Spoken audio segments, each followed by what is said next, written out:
First things first, a big thank you to Tris from Weehee for providing all of the 3DS footage used in this review. Go and support his good works and check out his channel by clicking here or in the description.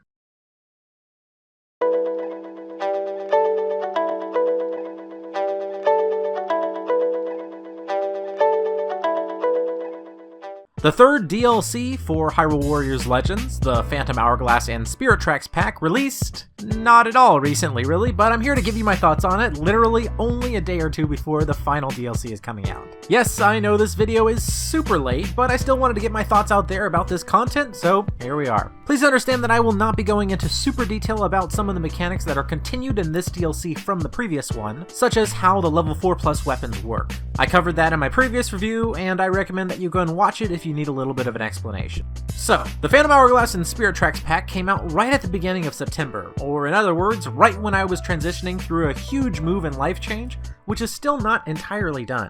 This DLC brought in a brand new adventure mode map, the Grand Travels map, as well as all of the usual map goodies such as heart pieces and skulltulas, while also bringing along 17 new character costumes and 12 more level 4+ weapons. Also, of course, this pack brings in one new weapon for Toon Link, which is his sand wand that he uses alongside his train, and then we have the new character Toon Zelda, who fights in her spirit form by inhabiting a suit of armor. Since most everything in this pack is exclusive to the 3DS version in the game, except for these characters, I think I'm just going to start with them. This will be a little bit brief, as I've already made 2 entire videos intricately detailing how these two play, but for now I think it's fair to say that this DLC follows the trend that was started last time by having one amazing new fighting style and one pretty lackluster one. Link's sand wand and train combo is so insanely inventive and fun to play that he could very possibly trump Marin, who I previously would have said was one of the best additions via DLC to any game period. Then we have Toon Zelda, who, while still fun, just comes off as kind of plain next to a sand/train riding bombing madman.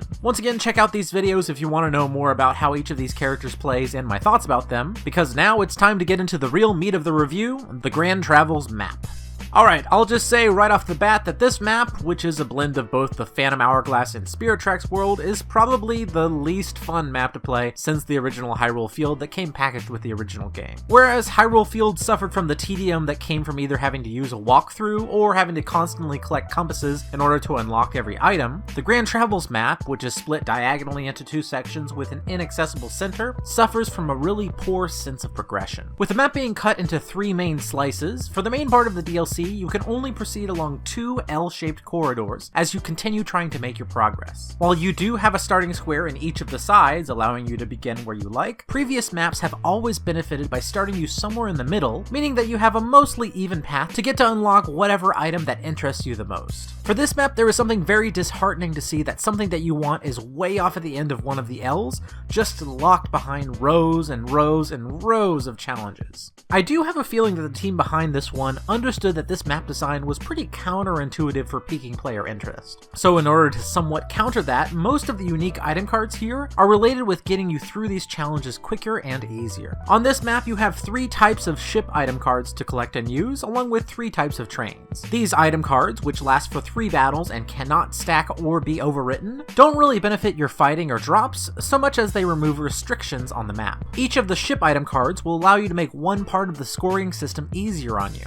and as a result, achieving some A ranks is less demanding, whereas the 3 types of train item cards make map requirements easier on you, either by lowering all of the necessary ranks to get to just C's, adding in recommended elements for battles, or even allowing you to choose any character you please without restriction. While these buffs do go some way towards alleviating the slower progression here, it just wasn't enough in my opinion to make up for the sacrifice of freedom. It's truly not as interesting to be given the ability to take away map restrictions as it is to buff up your characters or drop rates. The Siren buffs on the Goholant Island map were useful both when you were going through it and also when you're coming back to it to get some items. However, on this one, as soon as you're able to access all corners of the map, these ship and train item cards become almost completely irrelevant. Moving on, in addition to these movement-based item cards, there is the standard array of unlock cards. You use cannons to blow up rocks, whirlwinds to blow wind onto a fan, and so on. This is pretty par for the course, but one feature which is less outspoken and is a legitimate amazing inclusion solution is the item trading system on this map. By going into any square labeled with a windstone, you can use any item card to immediately receive a duplicate of it, which is brilliant. I really can't tell you how many times I've had to go back and grind missions I had already completed on previous maps just to get one more bomb or one more hook shot or whatever. When using these windstones, they do go away, but they will slowly come back as you complete more and more battles. And by the end of the map, when you have multiple windstones available to just give you more and more free items as you please, it really takes away the tedium when trying to get to those last few unlocks. In addition to this, there are also the Linebeck trading outposts, which allow you to trade in your item cards for fairy food, which finally gives you a more concrete way to get tons of food for the fairies. Both of these trading mechanics are a true godsend, and I really hope that they return in some fashion on the final DLC map. Well, I think that's enough about the item usage, so what about the main gimmick of this map? As I mentioned, there is an inaccessible space in the middle which houses the Phantom Hourglass. Every 3 battles, some of the sand will drip down to the bottom of the glass, and if it all gets to the bottom, a curse hits the map which causes all future squares to require A ranks to proceed. You are able to put some of the sand back into the top by defeating giant boss challenges on the map, or you can get rid of the Phantom Hourglass entirely by defeating 2 major boss battle challenges, one with Beast Ganon and one with the Imprisoned. Upon doing so, you can then go to the middle of the board and complete the few challenges found there, which naturally includes the final challenge, which allows you to beat the map.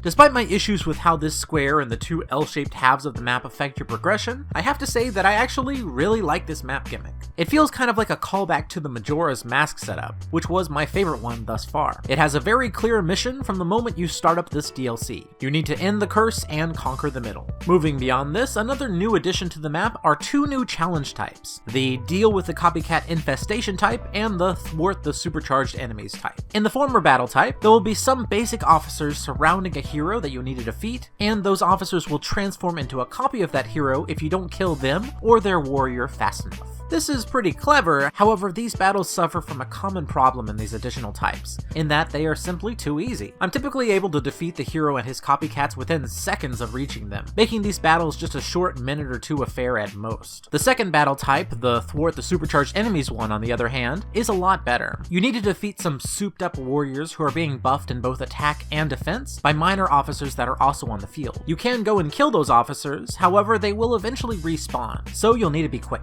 This adds a nice bit of tension and strategy to the match. If you aren't constantly watching for the officers to come back while you're fighting, then you're going to have a much harder time killing that god mode Tingle. Overall, I'd say that these 2 challenges are a bit above average compared to previous added match types. So with the map and its mechanics pretty much squared away, I guess that leaves the remaining bonuses of the DLC, of which there are many. As I stated, on top of the hearts and Skulltulas, we also have 17 new costumes, which is 1 more than usual, and these are a great addition. They are much less bizarre than the ones we got in the Link's Awakening pack, which may be a good or bad thing depending on who you are, but for me, this just might be my favorite collection of costumes thus far. Also, just like the other previous DLC packs, all of these new costume colors have some kind of inspiration from various characters throughout the series, and of course many of these are from Phantom Hourglass and Spirit Tracks. If you want to find out what those connections are, don't worry, as I will be making a video about that subject very soon. So, besides these costumes, we also have the 12 more level 4+ weapons which were added, and for completion's sake, I'm going to list them right now. So, in this DLC, unlocked through some incredibly challenging missions, you are able to get Link's Crackling Rod, which adds lightning on top of fire, Impa's Crackling Naginata, which also adds lightning on top of fire, Lana's Sunfaron Spear, which adds light on top of water, Zelda's Liquid Glorious Baton, which adds water on top of lightning, Ganondorf's Burning Trident, which adds fire on top of lightning, Xant's Dark Water Scimitars, which adds water on top of darkness, Girahim's Darkfire Demon Blade, which adds fire on top of darkness, Sia's Crackling Scepter, which adds lightning on top of darkness, Volga's Darkfire Fang, which adds darkness on top of fire, Wizrow's Dark Water Ring, which adds water on top of darkness, Twilight Midna's Darklight Mirror, which adds light on top of darkness, and finally Tingle's Liquid Fire Balloon, which adds water on top of fire. Considering that this and the previous DLC pack have both added exactly 12 weapons like this, it's very clear that the next and last DLC will bring us the final 12 weapons that are still missing. Counting only the characters and weapons that were already in the base game, those remaining rank 4+ weapons are Link's Hylian Sword, Great Fairy, Epona, and Spinner, Impa's Giant Blade, Lana's Tome, Zelda's Rapier and Dominion Rod, Ganondorf's blades, Linkle's crossbows, and Toon Link's sword. However, that's only 11, so I have to ask, are we going to get a dual element Master Sword? That really seems kind of unnecessary. I do have a theory at the moment that the possible missing 12th spot could go to Medli's harp. Considering that she was a completely free character, they can at least be sure that everyone has her, even though her stronger weapons are exclusive to the very first of these DLC packs. I have to say that it's probably going to be either that or nothing. Or I guess it could be a Master Sword with all elements. Why not? I guess we'll find out in just a few days. Anyways, to wrap things up, even though I've made it clear in this extremely late review that I do have some mixed feelings about certain things in this pack, I have to still say that it gets a huge recommendation from me at the end. This pack, for the price of $6.99, is an insane amount of value. Progression issues aside, there was just a lot of fun to be had here, and I would say that Toon Link's Sand 1 and Train combo alone justify the price. So yes, gripes aside, I still love the hell out of it. You should get it. Don't click away just yet, because before I go, I'd like to give a very special thank you to my top patrons, Corey Mazdi and Austin Lau, as well as to all of my backers on Patreon. My Patreon page is still growing at the moment, but if you would like to enter into the small group of my closest supporters, you can do so by giving as little as $1 or more each month. I've recently added a host of new rewards if you choose to or are able to give more, as well as new goals for myself if my backers are able to help me break certain milestones, such as me playing through and creating reviews and timeline videos for the CDI Zelda games. Every amount given, big or small, really makes a difference in the growth of this channel. Just thinking about how YouTube AdSense works out in the end, a person giving just a single $1 each month on Patreon is the equivalent of thousands of views on YouTube. That is a huge difference. So if you do have the time, I ask you to take a moment and follow the link here or in the description to help me continue to bring you more great gaming content. Thank you so much, everybody. I'll see you next time.